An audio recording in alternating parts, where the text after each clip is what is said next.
Welcome back. Well, cave syndrome is something many people are suffering from due to the pandemic. It affects both adults and kids. And for our young ones, going back to school after spending months online can pose a challenge when it comes to being in a full classroom setting, leading to concerns about safety and socialization. Tania DaSilva joins me now. She's a family and youth therapist. She's going to talk more about this. Tania, great to have you back on the program. Nice to see you. For those that don't know, what is cave syndrome? So cave syndrome, it's not an official diagnosis, but it's definitely something that a lot of people are relating to. And it's that fear and anxiety about returning back to that social world and to the world in general. And we're definitely seeing a lot of kids have struggled with this. And they're typically falling into one of three categories.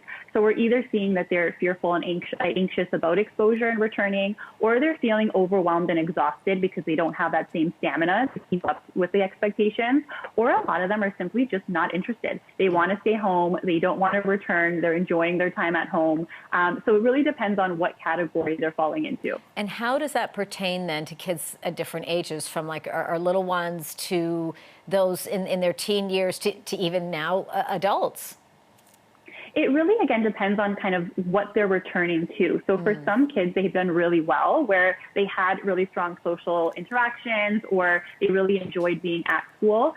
But we find for our younger kids, they typically are just more exhausted. They rather be home kind of playing or with their parents.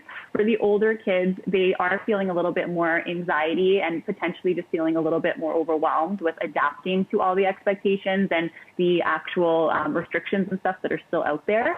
So I find it really depends on kind of what their situation was prior to and obviously what age they're in. So based on that, then, what can one do to help themselves transition from what that home life was like into sort of that school classroom setting, that interaction that they would have with their peers?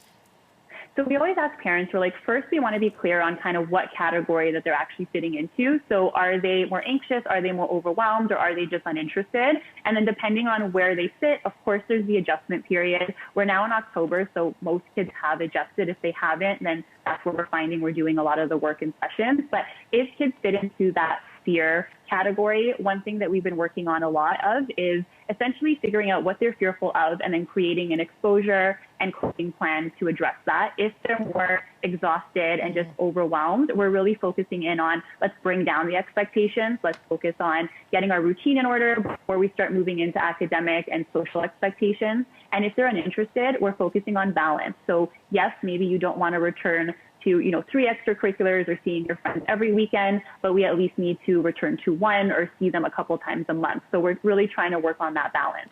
What about when that balance gets disrupted again? And we've seen that with one Toronto school, or a couple of them actually having to close because of outbreaks. So they go from, they were online, they pivot now over to in-class, to now they've got to go back online then for a period of time, hoping to pivot back to the in-classroom. Yeah. So how do you rebalance that imbalance, I guess is what I'm asking.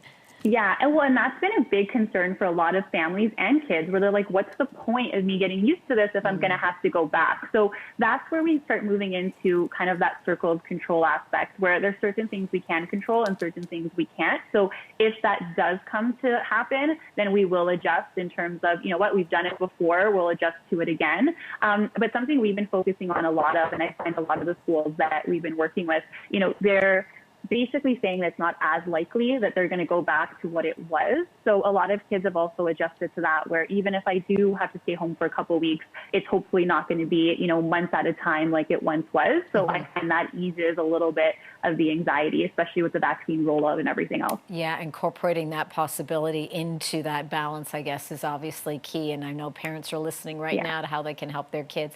Tania, it's always great to have you on the program. Tania DaSilva, family and youth therapist. Stay safe and well. We'll be talking to you again soon, I'm sure. You too. Take care. Bye-bye.